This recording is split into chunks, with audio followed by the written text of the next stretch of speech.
The transmutation of empty space to hex is an ancient practice that transcends organized religion.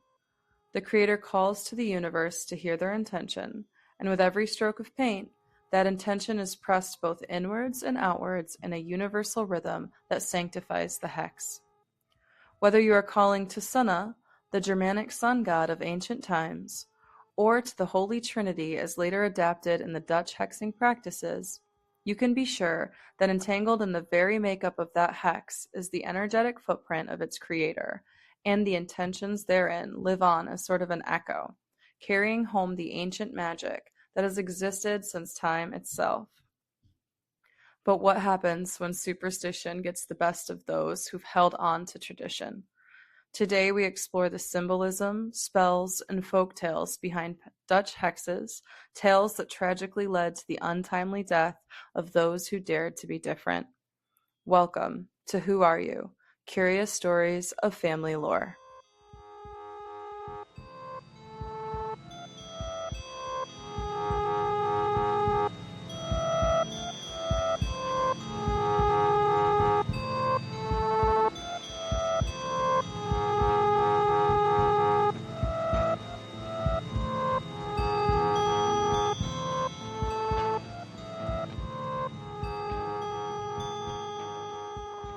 I'm Wietze.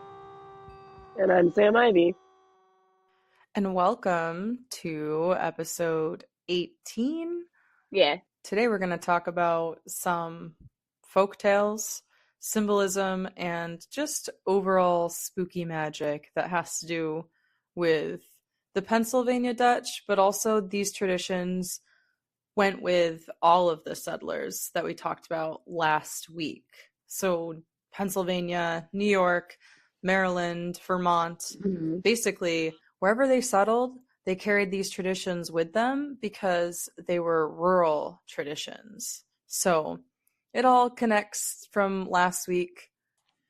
So first, we're going to start off with some of the symbolism of the hex signs. I know that last week I briefly went over them, but it was really more of a historical deep dive than it was an analysis of the makeup of the Dutch hexes. But in order for us to understand the magic and the spells that are associated with these, we really want to look at some of the main symbolisms found in Dutch hexes. Mm-hmm. We want to think of these Dutch hex signs. These hex signs they're a language. When you look at them, you can interpret them through not just their symbolisms, but also the way that things are placed. There's different zones. Mm-hmm. These are all circular. They're not going to be any other shape than that. And that circle goes back to that cycle of the sun, the universal endless cycle of rebirth, reincarnation, analyzing that. I'm trying to paint a picture of how it was to be raised in a house that, or not raised in a house, but like have grandparents who were Christian, but did so many things that kind of mimic this culture, Yeah. but they didn't want to talk about it. They would never say to you, like my grandma would not say to me, that hex has magical powers. She would say, that hex is blessed. That's blessed. It's a blessing from God, the Holy Trinity. So it's a very like Christian rooted belief while simultaneously practicing pagan traditions and folk magic. So, speaking of traditions, we are going to talk about creating a hex sign and then some of the symbolisms there within. So, in order to create a hex sign, you need to have a plan and intention. And then you need to execute your magical will upon that hex and bless it through an incantation. That incantation can be a dance that you do as you're painting. It can be something that you say like a mantra. It is really anything that you think is going to charge it or that you believe is going to charge it based off of your perception of the world. But it's very similar to ancient rune magic. It's actually quite the same if you think about how they are using symbolism, and it's a language that you have to analyze. So sometimes, like, if you're a master at creating hexes, you're called a Hexenmeister.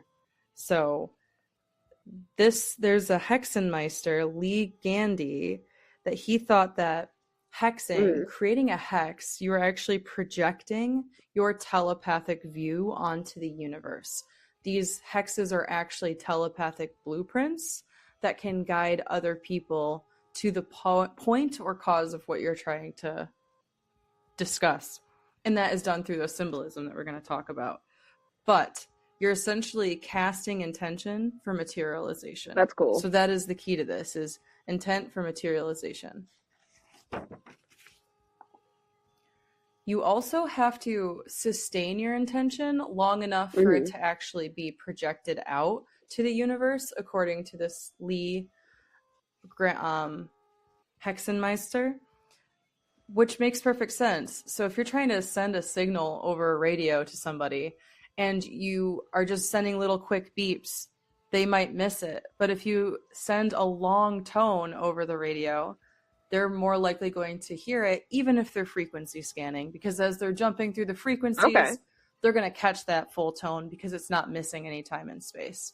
This is my brain going back to my military days and working with invisible frequencies, which has kind of started my fascination with symbolism and materialization through intention, which is what these hexes are about. So that's kind of like an overview of getting started, and then there's so many different ways to actually create the hex. But I wanted to talk about, quote unquote, the secret language. Oh my gosh. But I wanted to talk next about, quote unquote, the secret language of hex signs. So those specific symbolisms there within.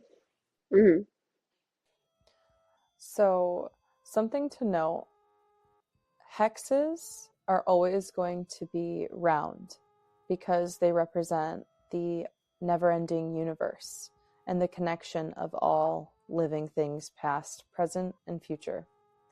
They should always be white or pure of whatever surface they're being created on. So that represents the purity and the pure will of the universe. When I created Welcome Hexes, they were on wood, and I left the background raw wood to represent that purity as well. So again, it goes with that intention, the will of the creator.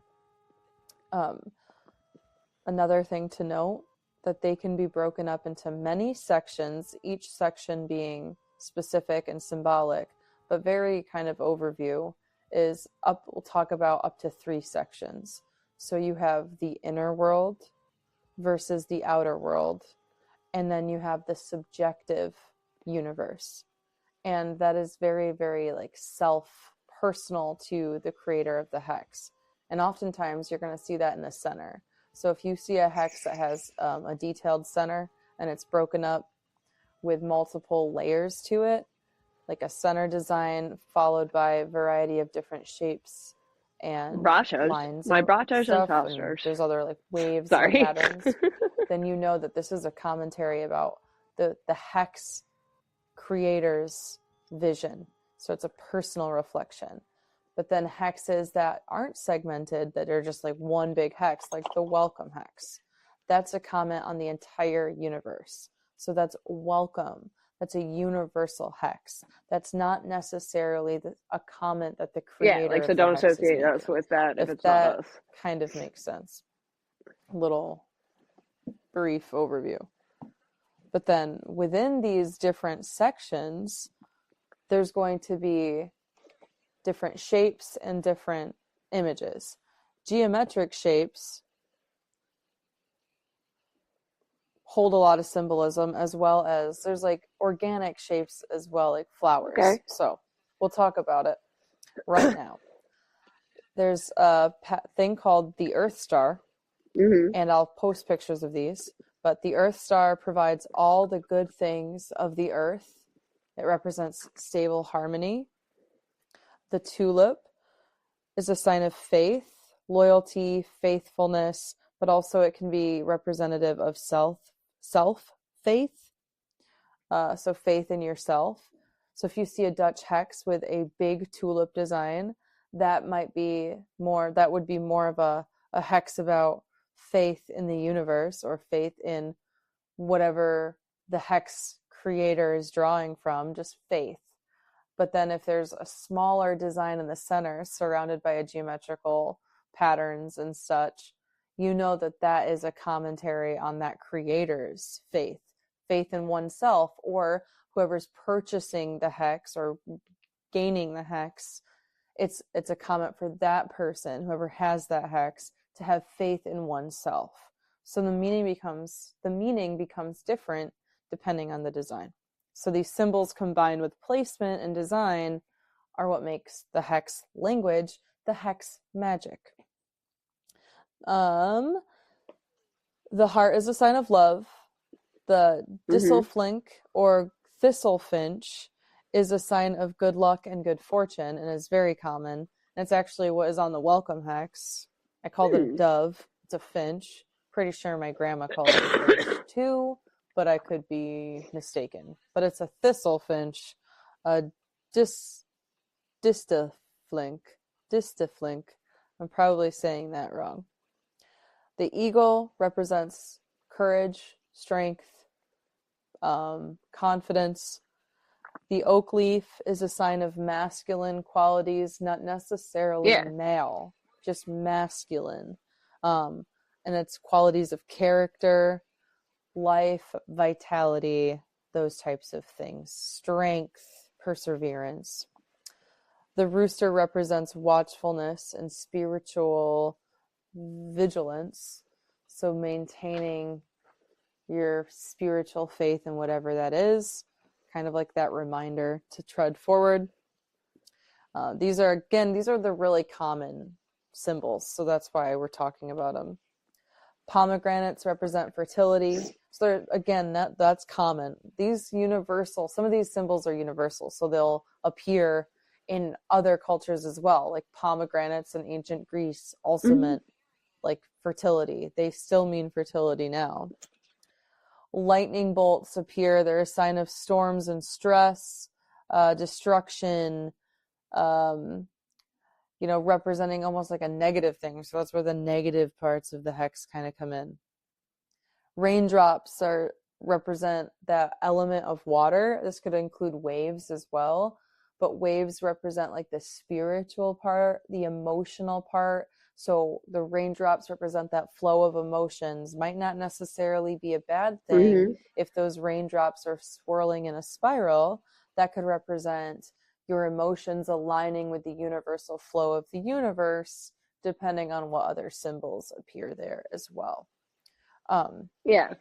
So grapes, female fertility, grapes. I see a lot of grapes.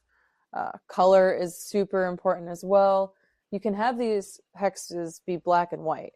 Traditionally on barns, they were black and white before color was added. So originally, no color.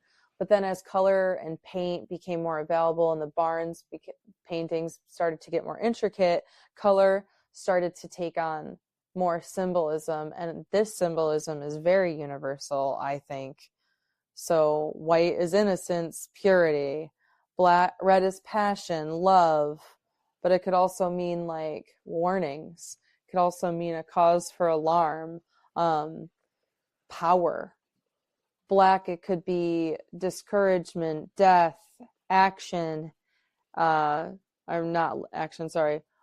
magic, neutrality, or to contrast the neutrality of white. So just to provide that contrast. Or it could also be the part of, balance. It could represent balance if paired with white.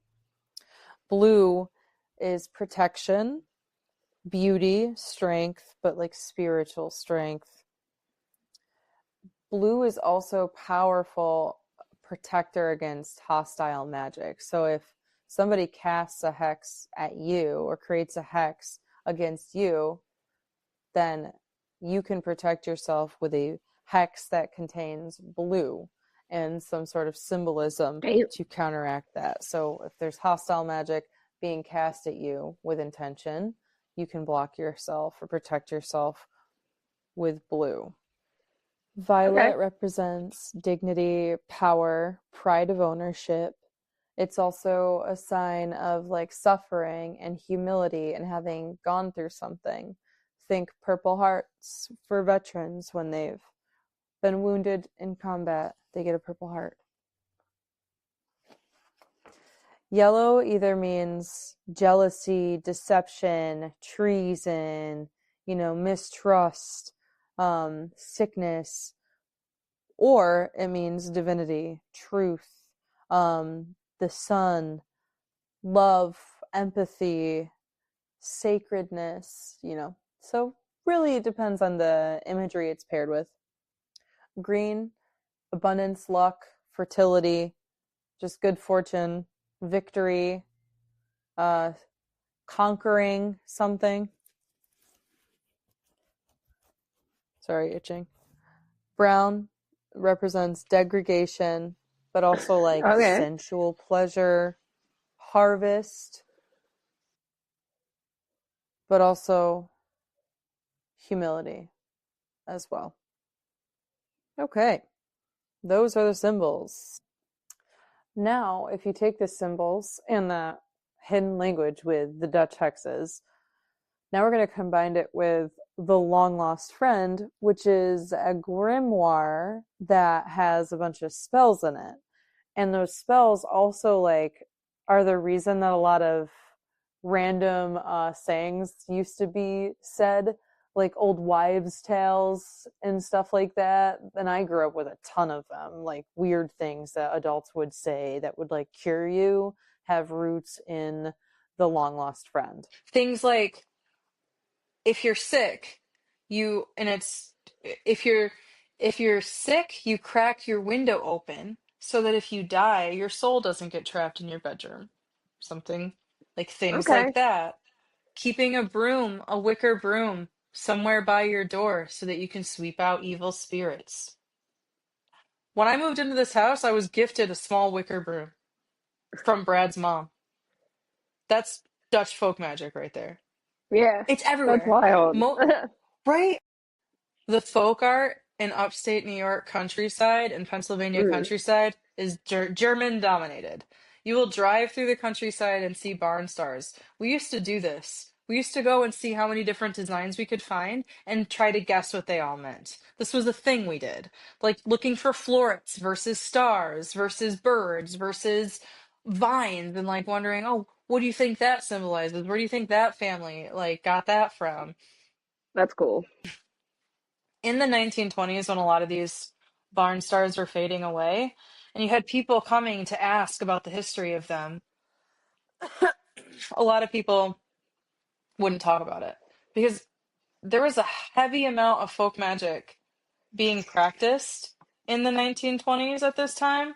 You had the powwowers, you had the healers, aka, they're called brochers, spelled Brachos. My brachos and sisters. Sorry. Yeah. Brauchers. So they did not like to be referred to as witches because they were saying, no, we're powwow faith healers. We are pulling our power from the divine trinity. Yeah, so don't associate us with that if it's not us. Right. So you had the healers trying to separate themselves from the negative connotation of folk magic. But if you were a healer who didn't proclaim that, then you were considered a person who can do more than broad essa, which means do more than eat bread. Okay. So it's kind of like a saying like, she's a person who can do more than broad essa. You were calling somebody a witch. It's broad essa. I don't know how to pronounce that. Let me try to look it up. I'm punishing myself. I'm the one that's going to have to cut it out later. Broad essa. Bodessa. Okay, there Rudessa. we go. So, you can, a euphemism for a witch among the Pennsylvania Dutch.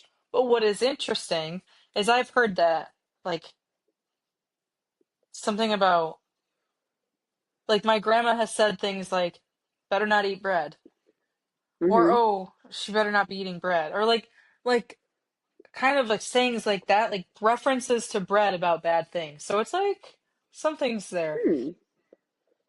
There was a lot of superstition in the 1920s, 30s, 40s, 50s, 60s about Dutch, like, witches practicing folk magic from the, not just like the what is it, long lost friend grimoire, but just Yeah. word of mouth. Like, there are word of mouth things that have been lost. So if you were doing this, you were practicing, you were doing it in secret. And if anybody suspected you, they would hex you. Like, you could hex each other as well. So yes, Dutch hexes looked like this, and there were prayers that you placed for protection. But if you wanted to hex somebody, you did the same thing. You made one of these as a hex, or you said it, or you did some sort of ceremony to create a hex to put on somebody. And the only way to break a hex is to know who did it. You have to find out who caused the hex, and then you have to take their hair and bury it Mm-hmm. 6 to 10 feet down on the ground to break the hex. And Jesus. this is, yeah, this is like, I've known this. I've known that you need somebody's hair. If somebody hexes you, you need somebody's hair and you need to bury it. I've always known that. That's just like, I don't know where I've known that from. That's just common knowledge. If you're gonna get hexed, you need hair. And you gotta know who hexed you. So, like, know who your enemies are. That's what my grandma, Mm-hmm. know who your enemies are. Keep your enemies close, or, keep your friends close, your enemies closer. Your enemies need to be Yeah. close so you can get their hair. So if they hex you, you can stop it. What the fuck? Also, I have been collecting my own hair from various stages of my life and putting it in a scrapbook. I don't give a fuck. Yeah, I do. And I also have my sons. So, Nothing wrong with that. and that is, but that's something that ancient Germanic people used to do and wind the Mm-hmm. hair into these hexes. So it's just like, I'm like, holy shit. Huh. It's just weird. So, I'm not Christian. I don't believe that Jesus wanted us to make a religion after him. But if somebody else believes that, I totally support that. That must be like the Palatine blood in me, because they were very much for freedom of religion. Yeah. Um, so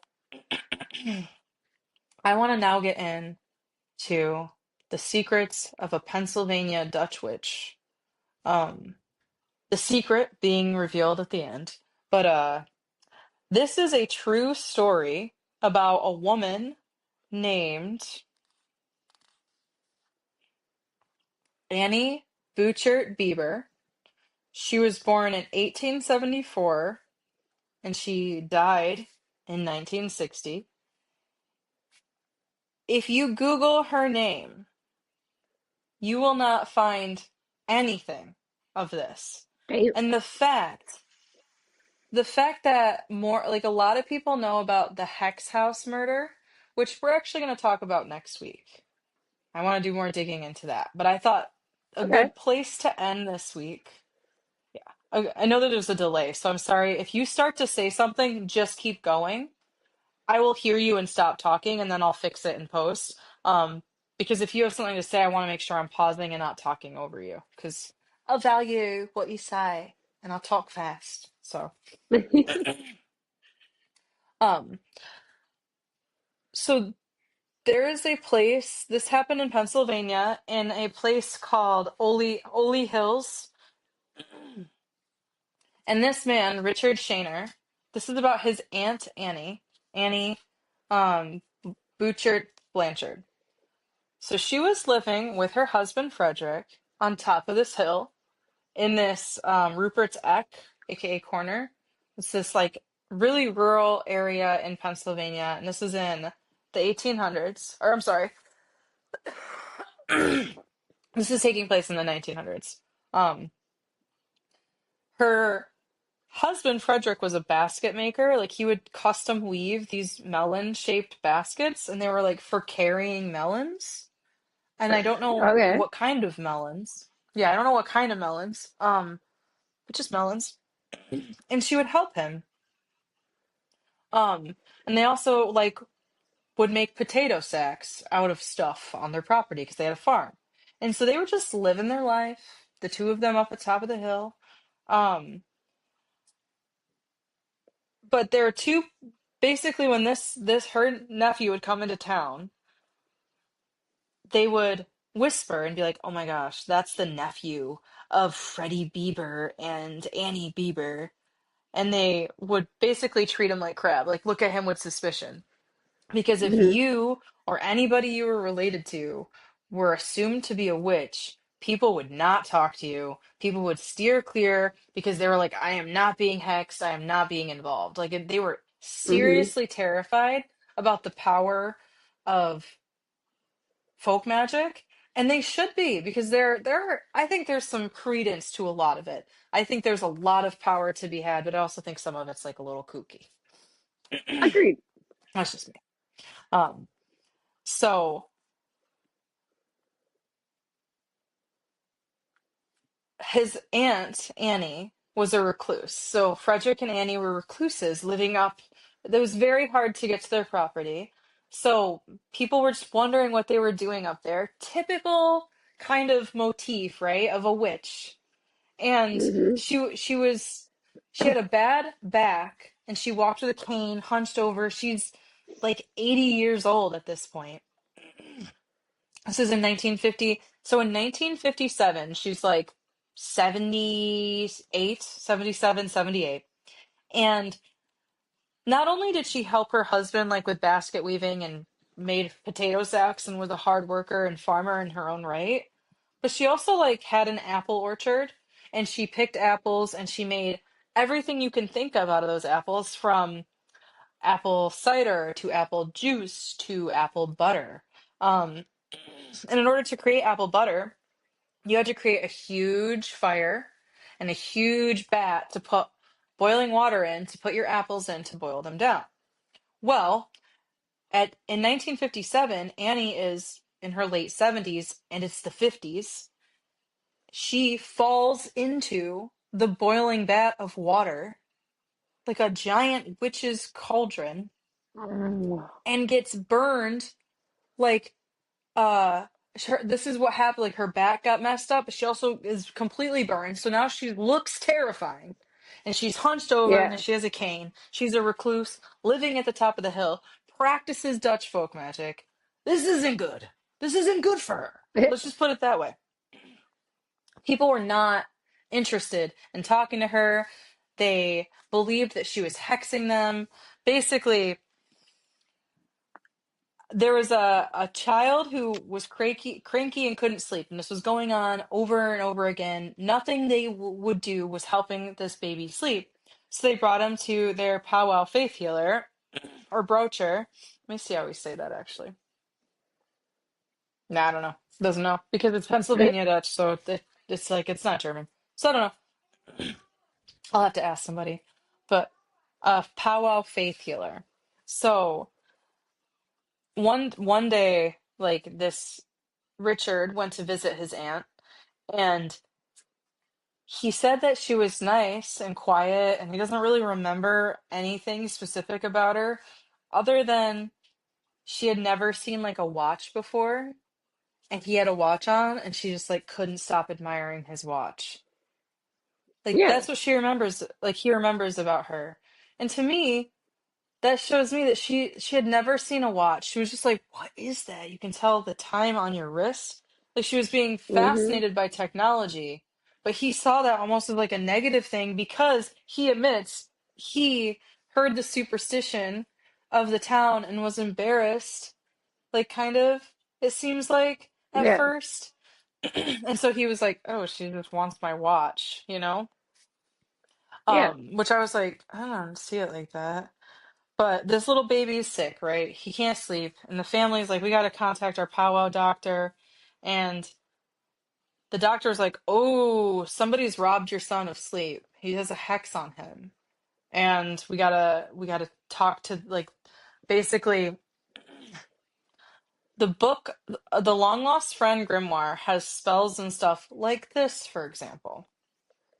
Sterner, who was the healer, instructed Jonas, the father of the baby, to take the next diaper the child messed in and wrap it up and put it high in the attic under a crock. I think a crock is like a board. Yeah. After doing this, the witch who hexed your son will show up at your house and ask to borrow something from you. And under no circumstances should you give the witch anything, no matter how small. Um, and then you'll know who the witch is. The witch will be revealed, and you'll be able to get the witch's hair and bury it, and everything will be good. You'll be able to break the hex. Well, the next day, Annie happened to come down with her cane, beep, beep, beep, beep, beep, beep, down the hill, knocks on the home of Jonas Day. This man's name was Jonas Day. By the way, Jonas Day is the name of this man. By the way, that's kind of important, I think. Um, she said to him while passing his house that she's like, "Oh, I have a terrible taste in my mouth. Like, do you have any bread? Do you have any bread? Specifically bread. Like Uh-huh. bread." The reference of, "Oh, she better not be eating bread." Now, oh, you expect me to believe that Annie came down in her cane, knocked on your door, and asked you for bread, the symbol of being a Mhm. witch? You expect me to believe she did that? Anyways, um, to which startled Jonah said no and sent her on her way. So this almost 80-year-old lady is like on a walk, and even if this did happen, she knocks on your Yeah. door and just she's like, "Hey, I'm hungry. Like I've been walking. Do you have any bread? I have like this terrible taste in my mouth." And he's like, "No, witch who's hexing my child, get lost," and sends her on her way. So she was That's treated like fucking shit by the wild. community. There's no indication of whether or not that child then started to sleep well, or Yeah. whatever became of that story. But I have some theories because this was in she had already had her cane, so this was 3 years before she passed away. 2 to 3 Mhm. years before she died. In another incident at Rupper's X, the same town, Mrs. Hess had a child who was also not sleeping well. So again, another mom overwhelmed by baby takes to the same Doc Sterner, the same dude, because usually like a powwow healer it would be the same one for a Mhm. long distance. So you all went to the same healer. The wise faith healer asked Mrs. Hess, "Does she know Annie Buchert-Bieber?" So this doctor now, because of the previous incident with Jonas Day being like, "Oh, Annie came to my house the next day, that was the witch." Now this doctor's like, "Cool, that's the witch. She's doing Yep. I everything." got So now he's validation. like, "Oh, yep, your kid was sick. Oh, do you know who Annie is?" And she was like, "I don't buy her foods at all." Like, because Annie would bring things down to sell. That's how they like made their money to get the other things to Mhm. sustain their life. Because also, their farm didn't have electricity. So they were forced without electricity. Well, from the public eye, they're like, "Oh, they don't have electricity. They don't want technology." And this is why the nephew was like, "Oh, she was enamored with my watch." Because they have this idea that they're refusing to advance, that they live like recluses because they want to, so they can practice their folk magic and hex everybody. That's the way they're Mhm. feeling about Annie and Frederick. Mostly Annie though. Frederick doesn't seem like he got much flack. This kind of crazy with Annie. I mean, well, for right now it's just Annie. Um so nobody wants to buy her food because they're afraid that it's going to give them a hex. Like they're afraid if we eat her food, her evil is going to be transferred into Mhm. us. We're going to be hexed, so we're not going to do that. Um, so what the faith healer just subscribed was, so really quick pause. If you're a faith healer and you're practicing the same folk magic that Annie is, Mhm. what makes it different? What makes it different? You're You're a doing the man. same thing. Yeah, but he's a There it man at the is. time. Yeah. Yeah. This story, I feel like it should just be about Annie. But anyways, so one night before Annie stopped in to try to sell her food, she went down. Oh wait, hold on, sorry. I missed a very important part. So the doctor was like, "Oh, you know Annie? Well, she's literally like the problem. So what you need to do is she's going to come and see you because that's what witches do. They hex you and then they hover. So what you need to do is you need to make a circle around your house um, of salt, a big circle around your house. And next time she comes, she's not going to be able to cross it. And so she'll never bother you again." And the story goes that on the night before, like basically Annie tried to come down to sell huckster berries and vegetables. So she was trying to bring down the things that she was still in her late 70s harvesting and growing and all of this shit. Still doing it. Mhm. Um, but the story goes that she got to the circle of salt and she couldn't step over it. And so she had to turn around and never came back again. So Miss Hess was like, "Oh yeah, that happened. Like we put a circle of Jesus. salt around and yeah, she never came back." Um, but even the nephew said, looking back in retrospect, he's like, "I'm pretty sure that that doctor just didn't like Annie and was using her as a scapegoat." Mhm. But also, she was probably a little bit magical as well, and people were Yeah. not cool with that. Or So also, if he just didn't know a diagnosis, it was an easy way for him just to have a scapegoat to still keep his job and seem like he knows all. yeah, um, exactly. After she died, her nephew did find her a cult copy of the sixth and seventh books of Moses, which basically magic books. In fact, there were two, one in English and the other in early German, with the other PA Dutch occult culture. So, like, she did have literature that focused on German occultism, which, hell yeah, Annie. Yeah. Hell yeah. Like, you should be able to. I'd like some. Could I have them? You can pass your knowledge to me. I will take it. That sounds fun. Um, the way that this says, but after old Annie passed away unexpected. She didn't pass away unexpected. Let me tell you what happened. On one random night in 1960, when Annie, she was born in what, the 1870s, so she's like 80 at this point. Um, Mhm. there was a quote unquote rumor going around that they had a bunch of cash buried in their remote home. That was what the newspapers ran. And so Mhm. late one night, they say two recluses. Oh no, I'm sorry. The two recluses are Annie and Freddie. They were calling them recluses, which is messed up. So somebody or some people broke into their house late one night and beat them severely to death in their living room. Um, and basically a bunch, like, their hair was cut off. Like Mhm. there was hair missing. Like not a lot, but like some. But also, if you kill somebody, they're going to be buried, so you don't even need to take the hair. Like it doesn't even matter because they're just going to be buried Yep. anyway. Um, and the story was ran that, oh, she was still alive. she was still, this is the fucked up part.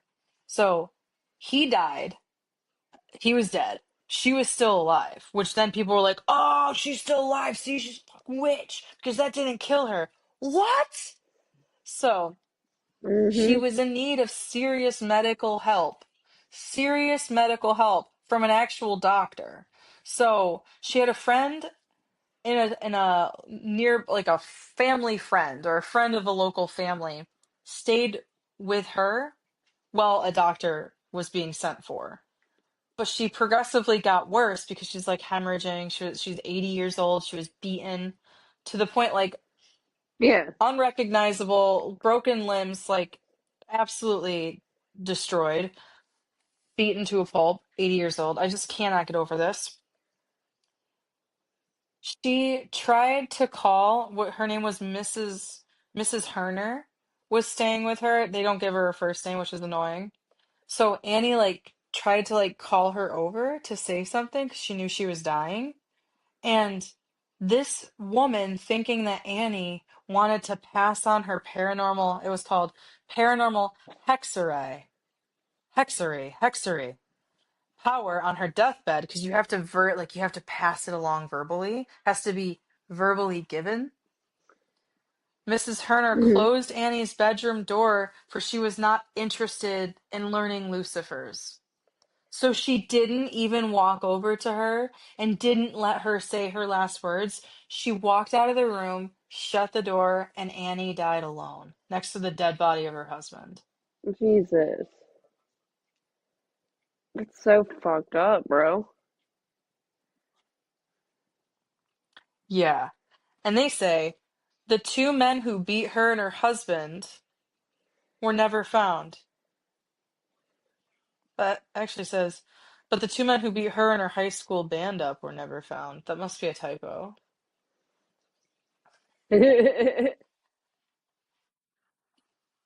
Definitely didn't beat up her high school band. Um, so they were never found. The people who beat her were never found. Let's go back to the two families who claim that she hexed their children and they needed her Yeah. hair for the hex to stop. They never got her That's hair. literally where my This was mind only went. 2 years later. Those fuckers killed her.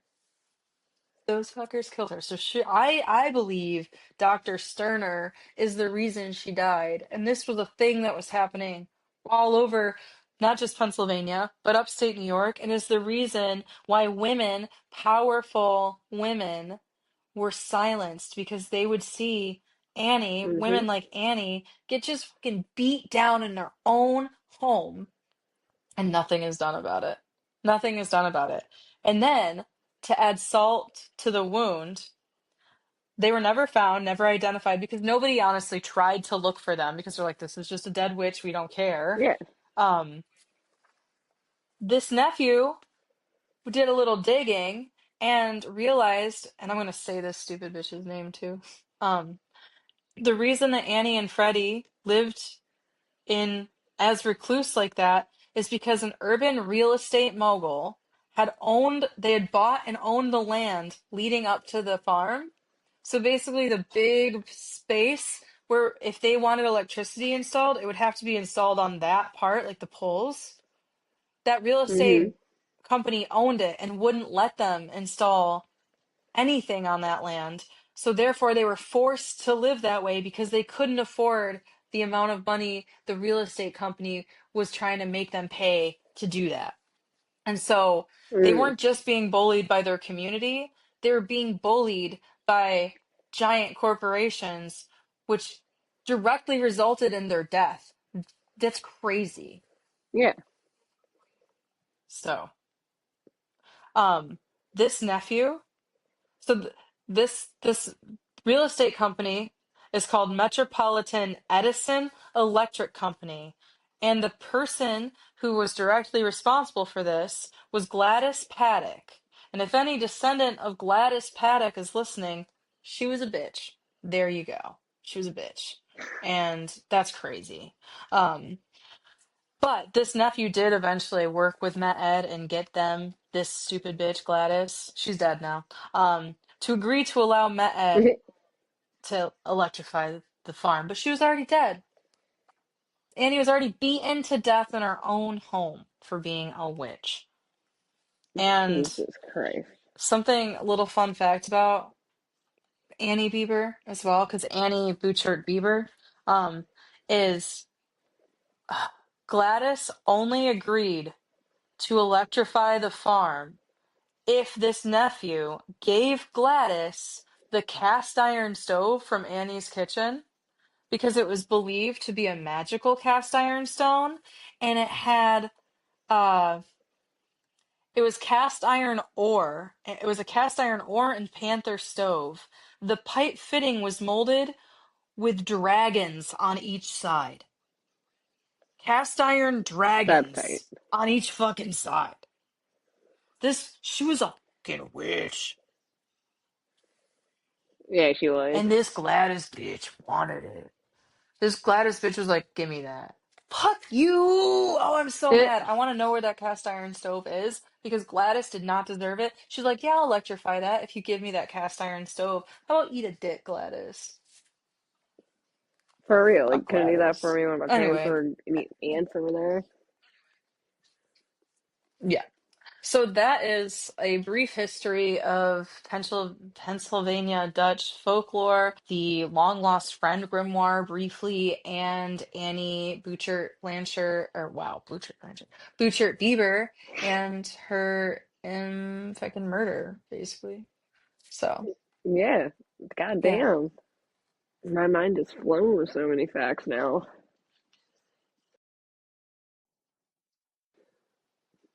I know that was a lot. I think it was important and hopefully entertaining and informational. So, 100%, dude.